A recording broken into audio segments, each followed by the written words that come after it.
Si ton site est propre, bien présenté, mais qu'il ne t'apporte aucun client, cette vidéo va probablement te faire gagner beaucoup de temps. Aujourd'hui, je vais t'expliquer la structure minimale d'un site qui attire des clients. Pas un site compliqué, pas un site qui fait 15 pages, mais la structure essentielle, celle qui permet à un visiteur de comprendre, de se sentir rassuré. Mais surtout, le but ultime, de passer à l'action. Et si ton site ne convertit pas aujourd'hui, ce n'est probablement pas un problème de design, mais plutôt un problème de structure. On va voir en 4 parties comment tu vas pouvoir structurer correctement ton site pour attirer des clients. Donc dans la première partie, on va voir le problème des sites qui sont propres mais inefficaces. La majorité des freelances et des indépendants, ils ont un site qui fonctionne.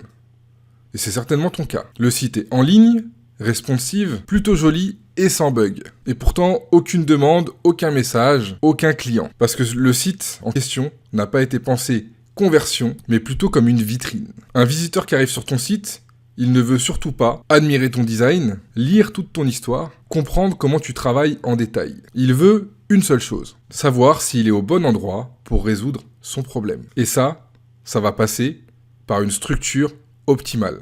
Et on va voir ça dans la suite de la vidéo. Maintenant, on va voir comment un visiteur consomme vraiment un site. Quand quelqu'un débarque sur ton site, il ne te connaît pas. Il ne connaît ni ton parcours, ni ton expertise, ni tes efforts. Et surtout, tu dois comprendre une chose, il ne lit pas ton site.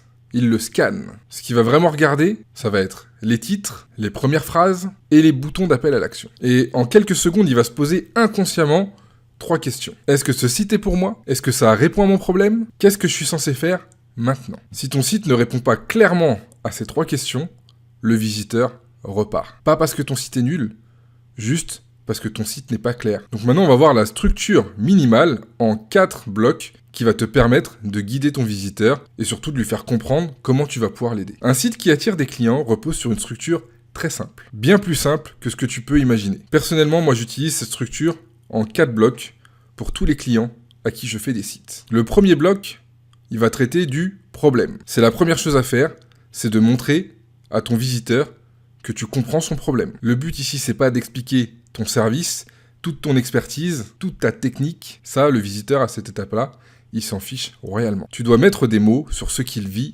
actuellement. Un exemple, tu as un site, mais il ne te rapporte aucun client. À ce moment-là, le visiteur, si il a un site qui ne lui apporte pas de clients, il se dit « Ok, ce site me parle directement ». Ensuite, une fois que tu as rédigé ce premier bloc, tu vas avoir le deuxième bloc. Ici, on va parler de la solution que tu peux apporter à ton visiteur. Donc une fois que tu lui as montré que tu comprends son problème, tu vas lui expliquer comment tu peux l'aider. Et encore une fois, on rentre pas dans les détails, on rentre pas dans la technique. Tu vas lui expliquer simplement, sans parler d'outils, de plugins ou encore de méthodes complexes. On va parler du résultat et uniquement du résultat. Encore un exemple, je t'aide à créer un site clair et structuré, pensé pour transformer les visiteurs en clients. C'est simple, efficace et on ne rentre pas dans les détails. Maintenant, on va passer au troisième bloc. Là, tu vas pouvoir commencer à montrer ta légitimité pour solutionner le problème qu'a ton visiteur. Maintenant que le visiteur comprend son problème, ta solution, il a besoin d'être rassuré. Ici, tu vas pouvoir parler de ton expérience, de ta méthode et de ce qui te différencie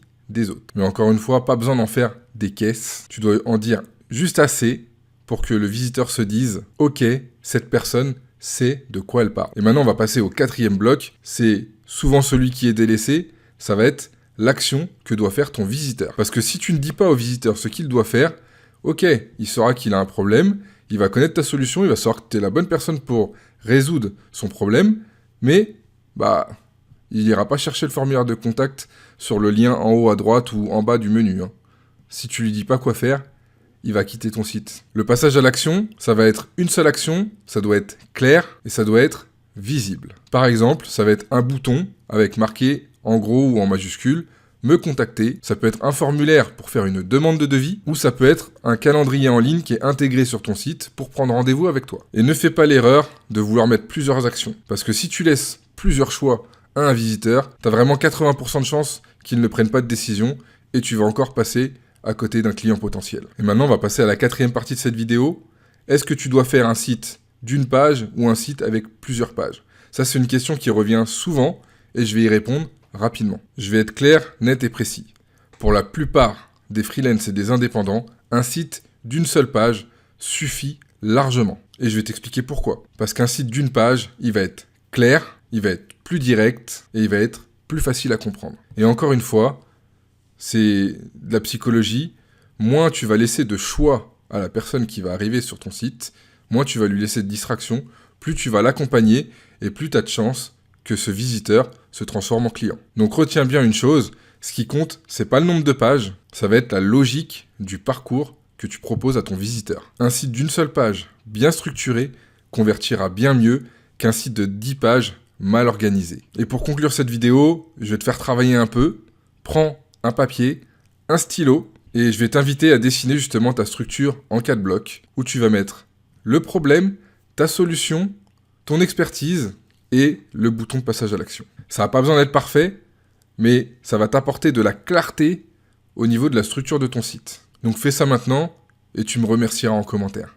Et si ton site ne t'apporte aucun client, pose-toi une seule question. Est-ce que la structure guide vraiment le visiteur vers une action claire ? Dans les prochaines vidéos, je vais t'expliquer concrètement comment appliquer ça à ton site et plus particulièrement à ta page d'accueil. Et si tu veux aller plus loin dès maintenant, tu peux aller checker en description. J'ai créé un guide gratuit des 19 ressources WordPress indispensables pour créer un site qui attire des clients. Donc tu peux le récupérer, c'est totalement gratuit, tu as juste à aller cliquer sur le lien qui est dans la description. Moi je te dis à la semaine prochaine pour une prochaine vidéo. Salut.